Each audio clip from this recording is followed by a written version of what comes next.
ဘေးကင်းရန်ကွာရှိကြပါစေခင်ဗျာတော်လိုင်းရေးသတင်းတွေကိုနားဆင်ရအောင်ပါကျွန်တော်ကတော့ကြော်စိုးပါဒီတစ်ခါလဲအိန္ဒိချင်းတရုတ်ရဲ့ဖိအားနဲ့တော်လိုင်းရေးကိုကြားဝင်ဖျက်ဆီးမှုတွေကြောင့် TNL ကလည်းမိုးကုတ်နဲ့မိုးမိတ်မြို့များမှာဆုတ်ခွာရတော့မယ်အကြောင်းစေအုပ်စုနဲ့နှစ်ဖက်သဘောတူလက်မှတ်ရေးထိုးတဲ့သတင်းတွေထွက်ပေါ်လာခဲ့ပါပြီ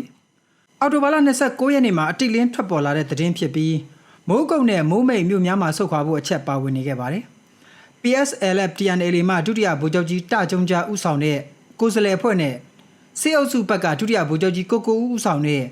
NSPNC ကိုယ်စားလှယ်အဖွဲ့တို့ဟာတရုတ်နိုင်ငံအထူးကိုယ်စားလှယ်မစ္စတာတိတ်ရှီကျွန်းရဲ့ဂျားဝင်ညှိနှိုင်းမှုနဲ့6ကြိမ်မြောက်တွေ့ဆုံဆွေးနွေးပွဲကိုတရုတ်နိုင်ငံကူမင်းမြို့မှာအော်တိုဘာလ29ရက်နေ့နဲ့အော်တိုဘာလ28ရက်နေ့တို့မှာပြုလုပ်ခဲ့ကြောင်းသိရပါတယ်။အော်တိုဘာလ29ရက်နေ့3:03နာရီ3:03မိနစ်အချိန်ကစလို့နှစ်ဖက်ရောက်ရှိနေတဲ့နေရာမှာတပ်များရပ်တန့်ကအပြန်လှန်အပြစ်ခတ်ရပ်စဲရေးဖြစ်ကြပါတယ်။ 1027စစ်စင်ရအဖြစ်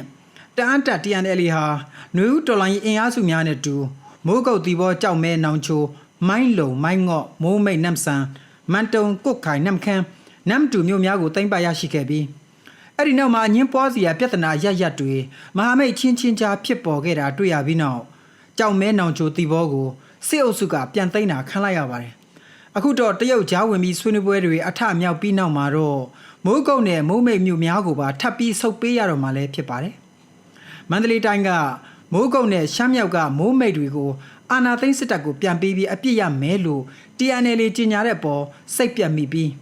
းအစကတည်းကဘာလို့တိုက်ရတာလဲလို့မိုးကုတ်မြို့ကန်တချို့ကမေးခွန်းထုတ်မှုတွေလည်းရှိလာနေပြီးပေးမှာအတူတူကိုအစကတည်းကဘာလို့တိုက်တာလဲဘာမှအားမနာကြဘူးစစ်တပ်လက်အောင်မနေချင်လို့TNL မကောင်းတာတို့တောင်ဖာထေးပြီးနေကြတာကိုငါတို့မျိုးကစစ်တပ်ပဲဆဲကြတာနော်တခုခုဆိုတော်လန်ရေးလမ်းမဆုံးသေးဘူးဆိုပြီးပလောင်မကောင်းတာတောင်တီးခံနေကြတာဟူ၍မိုးကုတ်မြို့ကန်တူကပြောပါတယ်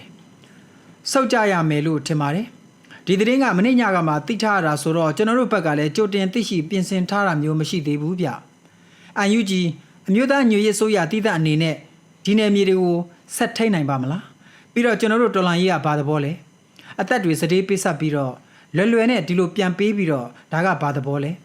ကျွန်တော်တို့မြို့ရွာတွေရဲဘော်တွေရဲ့အသက်တွေကိုမငဲ့ညာကြတော့ဘူးလားလို့အပြစ်ရက်စဲလိုက်တဲ့အပေါ်မိုးကုတ်မြို့မှာတာဝန်ယူထားတဲ့စစ်ရေးနယ်မြေသတင်းရင်းမြစ်တစ်ခုကမေးခွန်းထုတ်ခဲ့ပါတယ်အဲ့ဒီလို TNL နဲ့စစ်အုပ်စုတို့ကြားနှစ်ဖက်အပြစ်ရသဘောတူစာချုပ်သတင်းထွက်ပေါ်လာပြီးနောက်မိုးကုတ်နဲ့မိုးမိတ်ကိုပြန်ပေးတော့မယ်အကြောင်းသတင်းရပြီးနောက်မှာပဲပြည်သူ့ကာကွယ်ရေးတပ်မတော်မန္တလေးကတော့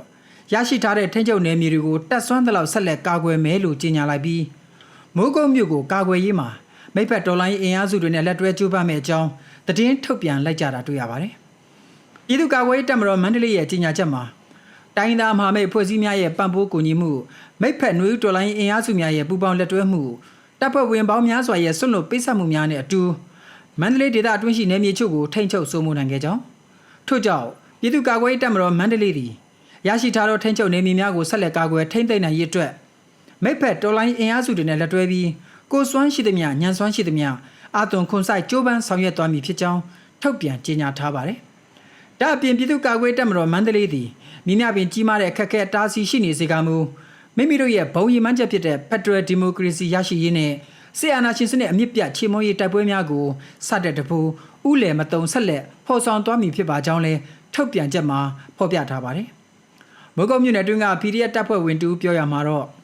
ဒီကိစ္စနဲ့ပတ်သက်ပြီး TNL ဘက်ကဘာမှလာပြောတာမရှိပါဘူး။ TNL အနေနဲ့ပြန်ပေးခြင်းပေးပါစေ။ကျွန်တော်တို့ကတော့တော်လန်ရေးကိုဆက်လုပ်မှာပါ။မြို့ဆိုတာကတော်လန်ရေးရဲ့အစိတ်ပိုင်းတစ်ခုပါ။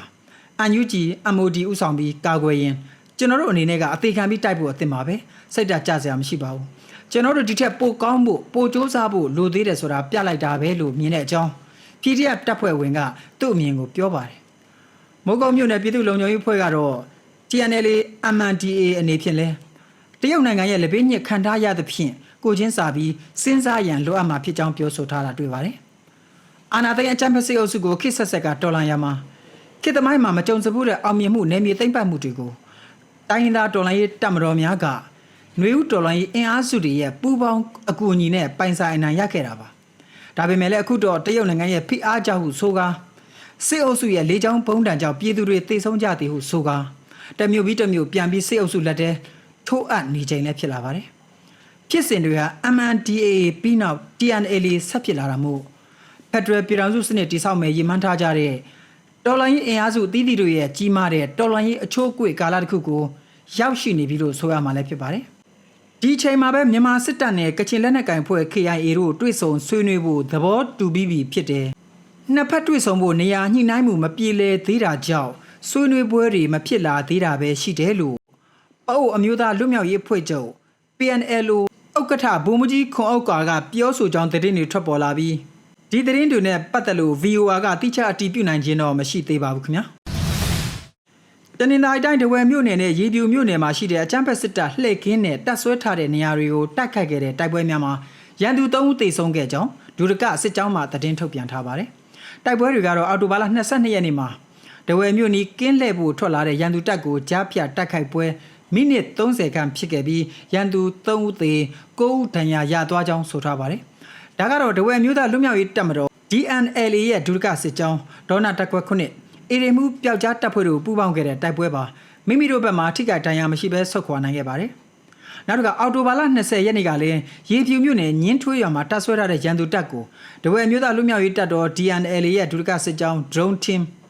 DEF Drone Team တို့က drone ပုံ2ကြိမ်ချနိုင်ခဲ့ပါသေးတယ်။ထိုစဉ်တိုက်ခိုက်မှုကတော့ထိခိုက်သေဆုံးမှုကိုမသိရသေးပါဘူးခင်ဗျာ။တနင်္သာရီမြို့နယ်အတွင်းမှာပဲဘိတ်ခရိုင်အမှတ်2တိုက်ရင်ကသတင်းထုတ်ပြန်ချက်အရတနင်္သာရီတိုင်း၄မိုင်ရွာနီးတပ်ဆွဲထားတဲ့ရန်သူအုပ်စုကိုတိုက်ခိုက်ရာအရာရှိပါဝင်ထိခိုက်သေဆုံးမှုရှိနိုင်ကြောင်းသတင်းထုတ်ပြန်ထားပြီးမိမိတို့ရဲ့ပူးပေါင်းတပ်ဘက်ကတော့ရဲဘော်တူကြာဆုံးခဲ့ကြောင်းသိရပါတယ်။အော်တိုဘာလ28ရက်နေ့နေ့လယ်ပိုင်းကတိုက်ပွဲပါ၄မိုင်ရွာထဲမှာတပ်ဆွဲနေတဲ့ရန်သူနေရာကိုဘိတ်ခရိုင်တိုက်ရင်2တပ်ခွဲ1တိုက်ရင်3ခွဲ2 KNDO ရင်း9ခွဲ3တနင်္သာရီမြို့နယ်ပကဖဘိတ်ပကဖစတဲ့တော်လိုင်းပူပေါင်းတပ်တွေကဝင်ရောက်ပစ်ခတ်ခဲ့တာဖြစ်ပါတယ်။တိုက်ပွဲအခြေအနေတွေကြောင့်တနင်္သာရီတိုင်းစစ်ဌာနကုတ်ကဲမှုအောက်မှာရှိတဲ့နေပြည်တော်35ကလည်းအော်တိုဘာလ29ရက်နေ့ကကြေညာချက်တစ်ခုထုတ်ပြန်ခဲ့တာတွေ့ရပြီ။တနင်္သာရီမြို့နယ်အတွင်းစစ်ရေးပြင်းထန်နေတာကြောင့်အော်တိုဘာလ28ရက်ကစလို့ဘိတ်တနင်္သာရီဗုတ်ပြင်းလမ်းမကြီးတစ်လျှောက်ခရီးသွားလာမှုမပြုတ်ဖို့တားမြစ်ထားတာတွေ့ရပါတယ်ခင်ဗျာ။စကိုင်းတိုင်းစကိုင်းမြို့နယ်တိုက်ပွဲကတော့ရန်သူစစ်အုပ်စုတပ်သား2ဦးသေခဲ့ပါတယ်။အော်တိုဘာလ29ရက်နေ့ကဖြစ်ပါတယ်။စတောင်မြို့ပေါ်မှထွက်လာတဲ့အင်အား150ပါကျန်းဖက်စစ်တပ်စစ်ကြောင်းကကူကြီးကုန်းကျေးရွာရှိနေအိမ်တွေကိုမိရှို့ဖျက်ဆီးပြီးကြံကျေးရွာများကိုဆက်လက်ဝင်ရောက်စီးနှင်ရန်လှုံ့ဆော်နေစဉ်သိန်းချောင်းရွာအနီးမှာ၎င်းရန်သူတပ်ဖွဲ့ကိုတော်လိုင်းတပ်တွေကကြားဖြတ်တိုက်ခိုက်ကြပါတယ်။ရန်သူစစ်သား2ဦးသေပြီးတပ်နက်2လက်နဲ့ခဲယမ်းများသိမ်းဆည်းရရှိခဲ့ကြောင်းစတောင်မိုးချိုးပြည်သူ့ကာကွယ်ရေးတပ်ဖွဲ့မှသတင်းထုတ်ပြန်လာပါတယ်။စတောင်မိုးချိုးပြည်သူ့ကာကွယ်ရေးတပ်ဖွဲ့နဲ့နယ်မြေတွင်းတော်လိုင်းတပ်ဖွဲ့များကပူးပေါင်းတိုက်ခိုက်ခဲ့ခြင်းဖြစ်ပြီးထိခိုက်မှုတစုံတရာမရှိခဲ့ပါဘူးခင်ဗျာ။အင်ဒိုမြို့သိမ်းတိုက်ပွဲမှာဖမ်းမိခဲ့ပြီးလက်နက်နဲ့တကွာပြန်ထွက်ပြေးသွားတဲ့သတင်းတွေထွက်ပေါ်လာပြီးနောက်မှာအခုတော့အဆိုပါထွက်ပြေးစစ်တုပ်ပန်းတွေကိုလိုက်လံဖမ်းဆီးနိုင်ပြီးသေဆုံးမှုတွေရှိခဲ့တဲ့အကြောင်းသိရပါတယ်။လိုက်လံဖမ်းဆီးစဉ်မှာထွက်ပြေးရန်သူစစ်သားချို့သေဆုံးခဲ့တယ်လို့အရှင်ပြန်ဖမ်းမိသူတွေလည်းရှိတယ်လို့ဆိုပါတယ်။ဇီးပြူကုန်းရွာတို့တောင်ပို့လရွာတို့ဘက်ကတောလန့်ကနေဝန်းသူဘက်ကိုပြေးတာပြန်ပြစ်လို့တိုက်ပွဲဖြစ်တယ်။အဲ့ဒီမှာသေဆုံးတာရှိတယ်။နောက်ဆုံးကြားတာကတနတ်တွေရောအကုန်ပြန်ရပြီလို့ကြားတဲ့အကြောင်းဒေသခံသတင်းရင်းမြစ်တွေထံကသိရပါတယ်။အင်ဒိုမြို့သိမ်းတိုက်ပွဲကိုတော်လိုင်းပူပေါင်းတပ်တွေကဧပြီလ9ရက်နေ့မှာသိမ်းပိုက်ထိန်းချုပ်နိုင်ခဲ့ခြင်းဖြစ်ပြီးတပ်မ89တပ်မမှုဗိုလ်မှူးချုပ်အောင်သက်ဦးနဲ့စစ်တုပ်ပန်းအများပြားကိုလည်းဖမ်းမိနိုင်ခဲ့ကြပါတယ်။အဆိုပါစစ်တုပ်ပန်းများစွာနဲ့ကတိုက်ရင်မှုမျိုးမြင့်သူအပါအဝင်စစ်တုပ်ပန်း73ဦးဟာအော်တိုဘာ25ရက်နေ့ကထွက်ပြေးသွားတာဖြစ်လို့လိုက်လံဖမ်းဆီးရမှာအခုလိုတိုက်ပွဲဖြစ်ပြီးပြန်လည်ဖမ်းဆီးမိခဲ့ခြင်းဖြစ်ပါတယ်။အင်ဒိုရဲ့လေးဘက်လေးတန်ကနေပိတ်ဆို့ထားတာဘယ်လိုလုပ်လွတ်မှာလဲ။ကင်းသမားတွေကတော့အစ်စ်ခံရမှာပါလို့အင်ဒိုဒေသသတင်းရင်းမြစ်တူကပြောပြပါတယ်။အခုလိုပြန်လည်ဖမ်းဆီးရမိတဲ့စစ်တုပ်ပန်းသတင်းတွေကိုအင်ဒိုပကဖနဲ့မြင်းကြံခရိုင်ပကဖတို့ထံမှအသေးစိတ်ထုတ်ပြန်ချက်ကိုတော့စောင့်ကြည့်ရအောင်မှာဖြစ်ပါတယ်ခင်ဗျာ။မနေ့ကအော်တိုဘာလ28မှာတင်ဆက်ခဲ့တဲ့သတင်းအရ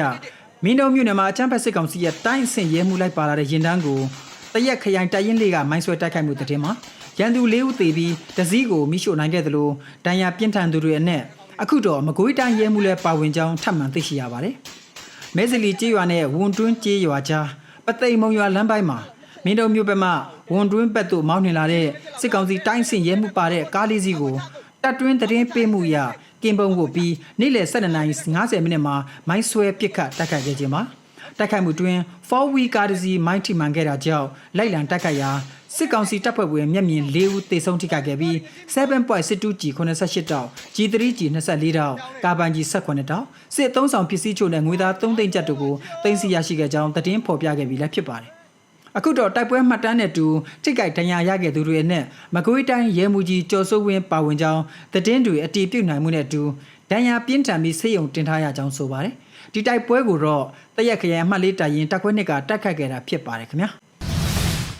မုံရမြို့နယ်ကြောက်ကရွှေကူနီဖျားမှာအထိုင်ချထားတဲ့စစ်တပ်ထံရိတ်ခါလာပို့တဲ့စစ်ကြောင်းကိုတိုက်ခတ်ခဲ့တဲ့တိုက်ပွဲမှတ်တမ်းများထွက်ပေါ်လာပါတယ်အော်တိုဘာလ15ရက်နေ့မနေ့ပိုင်းကတိုက်ပွဲဟောင်းဖြစ်ပြီးမုံရ Special Detective မုံရကသတင်းထုတ်ပြန်တာပါဒီတိုက်ပွဲမှာကျန်းဖက်စစ်သားတွေထိခိုက်ဒေဆုံးမှုရှိခဲ့ပြီးလမ်းပေါ်မှာထိခိုက်ဒဏ်ရာရရှိခဲ့တဲ့လက္ခဏာတွေကြံခဲ့တယ်လို့တော်လိုင်းတပ်များဘက်ကပြောဆိုထားပါတယ်ခင်ဗျာ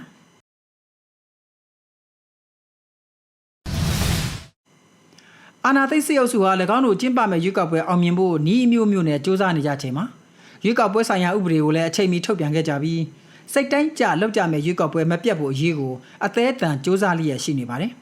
ဒီချိန်မှာပဲအော်တိုဘာလ29ရက်နေ့မှာတော့ရုပ်ရှင်ဒရိုက်တာမိုက်တီကောတန်းထွန်းစောဇပ်ပိုတရုတ်ဆောင်ကျော်ဝင်းထွတ်ကောကျော်မင်းထွတ်နဲ့ဟာတတရုတ်ဆောင်အုံတိုင်းခေါ်စောမြင့်တို့ကိုရွေးကောက်ပွဲကာကွယ်ရေးဥပဒေနဲ့အကြမ်းဖက်စစ်တပ်ကဖမ်းဆီးလိုက်ကြောင်းသိရပါတယ်အာနာသိန်းစစ်တပ်ဟာ၎င်းတို့ရွေးကောက်ပွဲကိုဝေဖန်ပြောဆိုရေးသားသူတွေကိုအမြင့်ဆုံးသေဒဏ်ထိချမှတ်ထားတဲ့ဥပဒေစိတ်တိုင်းကြသတ်မှတ်ထားပြီးအယောက်60ခန့်ကိုလည်းဖမ်းဆီးပြခဲ့ပြီလည်းဖြစ်ပါတယ်အခုတကမိုက်တီကောတန်းထွန်းစောစပ်ပိုတရုတ်ဆောင်ကျော်ဝင်းထွတ်ကောကျော်မင်းထွတ်နဲ့ဟာတတရုတ်ဆောင်အုံတိုင်းကောစောမြင့်တို့ကိုဖမ်းဆီးခဲ့ခြင်းကတော့အော်တိုဘာလ29ရက်နေ့မှာခေတ်သမိုင်းကိုဒုံးဆိုင်မိသူများရွေးကောက်ပွဲအသိပညာပေးဇာတ်လမ်းနဲ့ပါဝင်သရုပ်ဆောင်ခဲ့သောအနုပညာရှင်များအားလူမှုကွန်ရက်မှတဆင့်မဟုတ်မမှန်ဝေဖန်ရေးသား၍ရွေးကောက်ပွဲပေါ်ပြည်သူလူထုမှအထင်မြင်လွဲမှားစေရန်လှုပ်ဆော်ခဲ့သည်ဟု၍စစ်တပ်ဘက်ကဆွဆွဲထားတာတွေ့ရပါတယ်။ဒရိုက်တာမိုက်တီဆိုရင်2022ခုနှစ်အောက်တိုဘာလ28ရက်တွင်စေအုပ်စုကနောက်တစ်ကြိမ်ပြစ်မှုထပ်မံကျူးလွန်ပါကပြစ်ဒဏ်အပြင်ယခုကြခံရန်ကြံရှိသောပြစ်ဒဏ်များကိုပါဆက်လက်ကြခံပါမည်ဟုသောစီကံသတ်မှတ်ချက်ဖြင့်ပြစ်ဒဏ်မှလူငင်းခွင့်ပြုခဲ့သူဖြစ်ကြောင်းစစ်စစ်တွေ့ရှိသည်ဟုဆိုကာရခင်လူငင်းခွင့်ပြုခဲ့သောပြစ်ဒဏ်အားပြန်လည်ကြခံစေရေးဆောင်ရွက်သွားမည်ဖြစ်ကြောင်းစစ်အုပ်စုကသတင်းထုတ်ပြန်လိုက်တာတွေ့ရပါတယ်။တခိုးတယူကံတခိုးကိုဓားသွားပေးရင်တခိုးကနေဓမြဖြစ်မယ်။အစိတ်ပင်ရေလောင်းအစိတ်ပင်ကြီးတီးပွင့်လာပြီးဝန်းကျင်တစ်ခုလုံးသေဖွယ်ရပဲလေ။ဒါသေချတာပဲ။သို့တော်လဲအားလုံးကတခိုးတွေများနေတော့လဲဝမ်းဆက်တွေအလုတ်ဖြစ်နေကြတာပဲဒါကတော့အော်တိုဘာလ22ရက်နေ့မှာဒရိုက်တာမိုက်တီကသူ့ရဲ့လူမှုကွန်ရက်ပေါ်မှာရေးသားထားတဲ့ status တစ်ခုဖြစ်ပါတယ်ခင်ဗျာ